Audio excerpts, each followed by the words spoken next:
studios that are in crunch time, and there's always what Bill is calling the 1,000-yard stare. You guys, you can see that around the office, but there's a different air because it feels like you guys are really comfortable and having a good time. And I just wanted to talk about how that's coming through in the game. Yeah, I'm having fun. I mean, if we weren't having fun, I don't think that anybody would do this. I mean, it's ridiculous the amount of time and effort that we put into something like this. If it wasn't fun, I don't know, you'd just be masochistic or something. Well, I think we are anyway. But it's a lot of experience that we've had.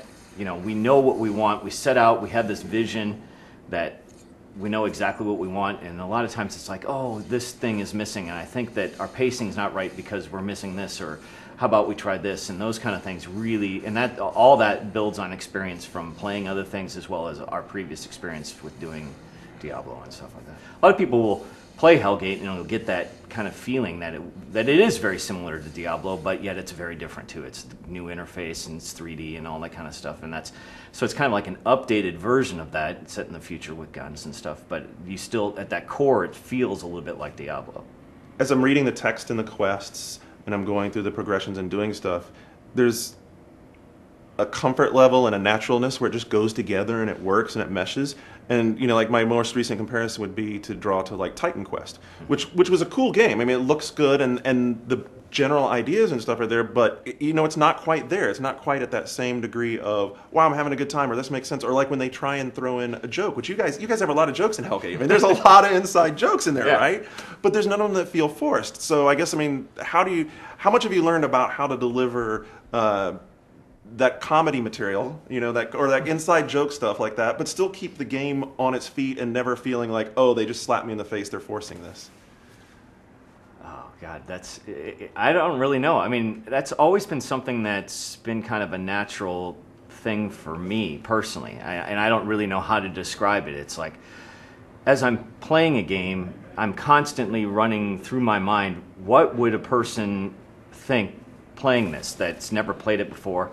It's a test that we used to call like our mom test. You know, if my mom was playing this game, would she get what we're doing? Is the pacing right? Is it going to keep her interested? You know what? And that's just, if my mom could play it, then I think that you know a general audience can play it. And that's really kind of, I try to keep that in mind as we're going through. And it's like, oh, they're not going to be able to make this leap. You know, I can see how this could be confusing, or they may not understand this, but you know, the people that are in the know might get this little off joke. But even if they don't get it, they're still going to enjoy this content. So I guess like the next question: how is Hellgate doing then right now on the mom test?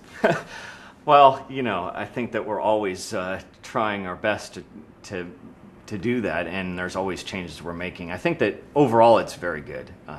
We did a lot of things, tried to make a lot of auto targeting, and you know, make these things as simple as possible. I think it's different than Diablo. I don't think that it would pass it as well as Diablo did, mainly because of, in my opinion, WASD keys and the mouse and stuff is a level that is almost not a mom test. At the same time, we've tried to simplify that enough that hopefully if she could get that control down, then it would be all right. It's a little different than like you can play Diablo one-handed, but I think that you need two hands, and that adds a level of complexity, but I think people are more and more accepting of this control scheme, and it's more of a general audience. You know, once something like as big as World of Warcraft uses it, then people can kind of handle that. So right. I'm hoping that wasn't too big of a leap for us. You know, that's my only concern on the mom test.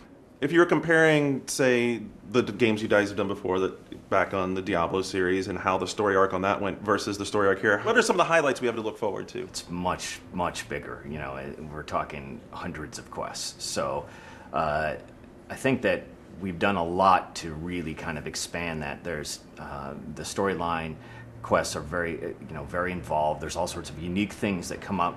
One of the things that I like the most about doing storyline quests and doing quests in general is I like to try and change up the gameplay a little bit for short amounts of time. We saw a couple of those yesterday. And so I think that those really add a lot of flavor to the game and add new experiences, and you're able to use your skills or whatever in different ways than you normally would. You know, there's the normal gameplay of I'm going through and I'm shooting monsters and collecting treasure and leveling up and doing all those kind of fun things.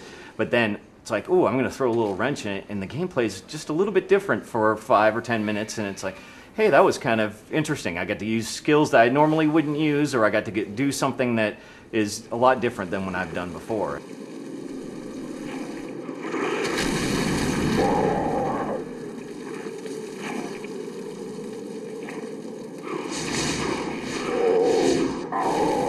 We're almost done with it, right? So what character class are you going to play when it comes out? What's the first one you're going to play? Well, I think that Marksman's probably my favorite.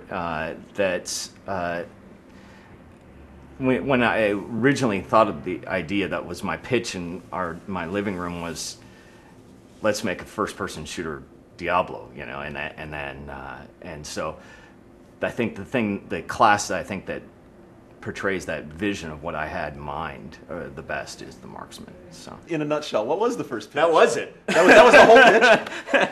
Pretty much, I think. What did you see the story being like? Did you already have like the Hellgate thing? No. We didn't have it.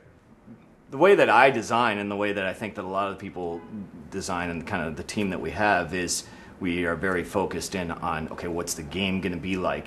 And then the story kind of fits in after that. It's like, okay, well, we've got this great idea for, we're going to go around and shoot monsters and level up and get treasure and stuff. And instead of having, you know, the 6 or 8 guns, or, you know, 12 or 16 or whatever, we're going to have 100 guns, and we're going to have all these skills, and we're going to have all, you know, we're going to just take that funness of this first-person shooter and allow you to level up and get some skills and stuff. And that was really the original idea. And then after that, shortly after that, within a few days, we decided on a setting, and it would have to be future if we're going to have guns involved and stuff like that. So, plus we had done fantasy, you know, traditional fantasy for such a while. Well, it was almost gothic fantasy for a while. People wanted to do something new, you know. Sure. And so the future and futuristic sci-fi kind of thing was really, and then I don't remember exactly who suggested, but somebody suggested London. It was either Phil or Max, I can't remember. And then after that, it just all kind of fell into place.